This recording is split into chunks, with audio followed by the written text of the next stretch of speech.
Now may the words of my mouth and the thoughts and meditations of all our hearts be ever acceptable unto you, O God, our strength and our deliverer. Amen. Amen.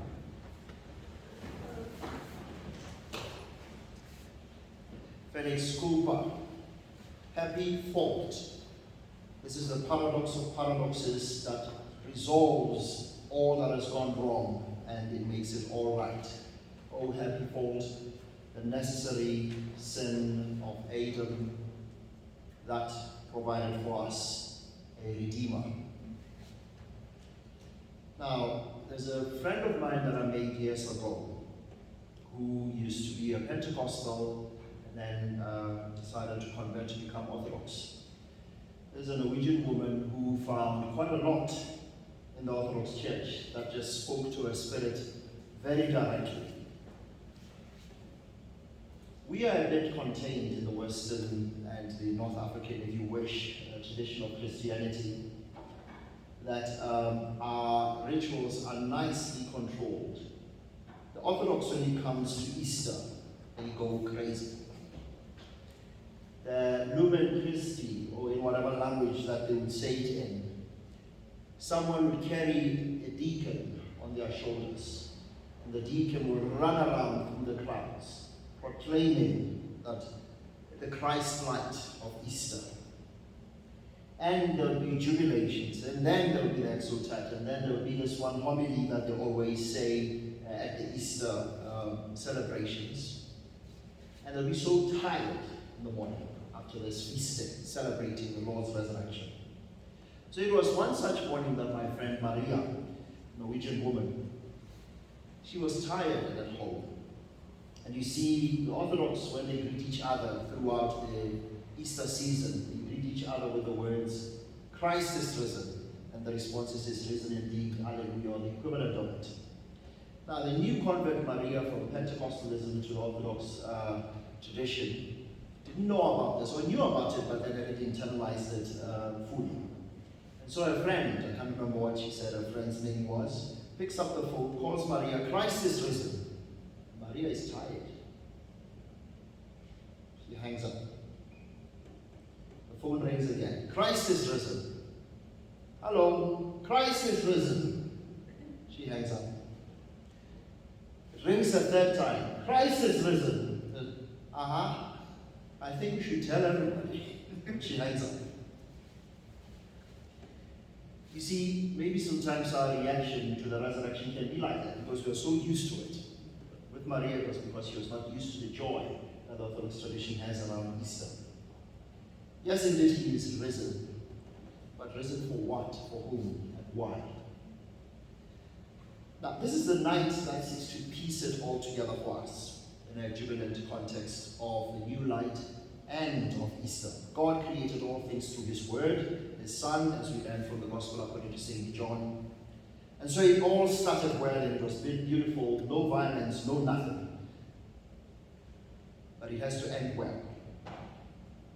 But then we know, according to the biblical narrative, the summary of all that went wrong in the figure of the serpent and Adam and Eve. We know that things went wrong.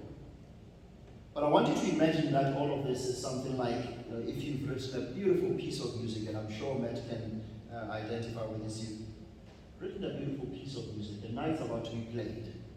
And just after the first bar, everything goes wrong. It is like that. Creation, if you imagine it to be like one beautiful symphonic piece, it starts by going down. God had arranged a beautiful orchestra, angelic choirs, and humanity in the types of Adam and Eve, and the music went wrong. But it has to go right in the end. The music goes wrong, we are reminded, according to the readings, that God created. And then the serpent came into the picture. And the serpent wanted to make the music all his own, an alternative creation, if you wish. And captured Adam and Eve into his mission. And things started moving south. And as things move south, God, even before that story ends, God makes a first promise that ultimately will lead to restoring that music to its original beauty. What he says is, the offspring of Eve will crush the head of the serpent. The music will be played properly again. Just not yet, but will be. We know that Mary then becomes the second Eve, if you wish, although some theologians want to see her as a second Abraham. There are beautiful arguments for that. She becomes the second Eve, gives birth to the offspring that was promised, who crushes the head of the serpent. But it doesn't end there. The second reading then takes us to Abram and Sarai, who become Abraham and Sarah. And there, in the figure of Isaac, we get something of a figure of Christ. That since humanity now, since this new bad music leads to death, let us show you how then even that death, can be turned around. But we know that Isaac doesn't get sacrificed. But then he becomes something of a type of a Christ to come.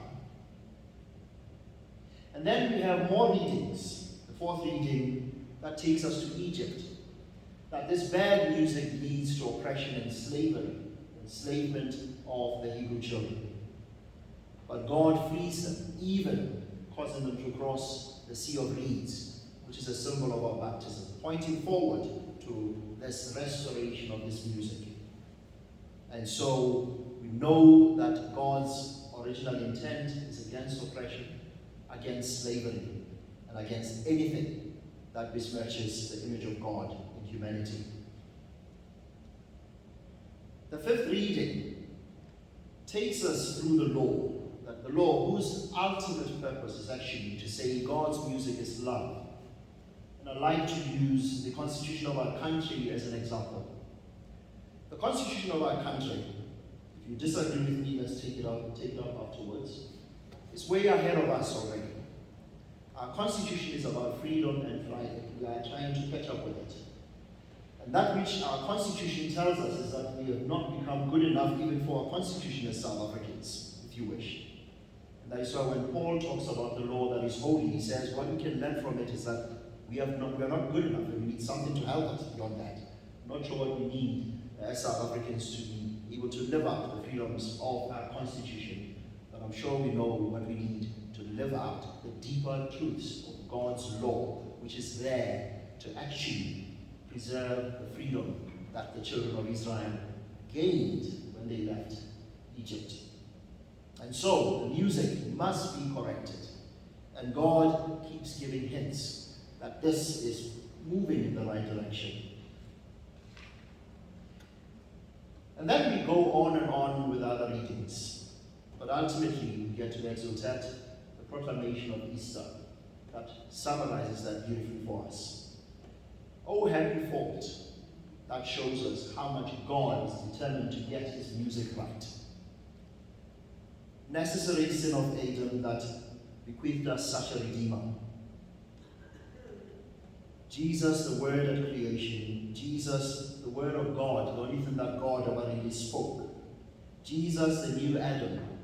Jesus, the one who comes to play perfectly the music that Adam got wrong. He plays it perfectly. He plays the promises to their fulfillment. He plays rebellion into obedience. He plays fall into rising. He plays oppression into liberation. He plays doubt into faith. He plays death into life. He plays the happy thought to a happy ending, even at the cross. I know that some of you may have experienced, or might be in the tradition of the 7 words. He plays sin into forgiveness even at the cross. He plays broken relationship into relationships between mother and son. Mother, here's your son. Son, here's your mother. He plays the promise of paradise lost into paradise promised and delivered. And so that happy thought, that bad music of our existence, Jesus repeats it even to the point of death and insists on resurrecting God's music, our true existence, our true joy, our true freedom. It is Easter. The good music is back. The question is, how is it going to play out in our very own lives? Christ is risen. He is risen indeed. Alleluia.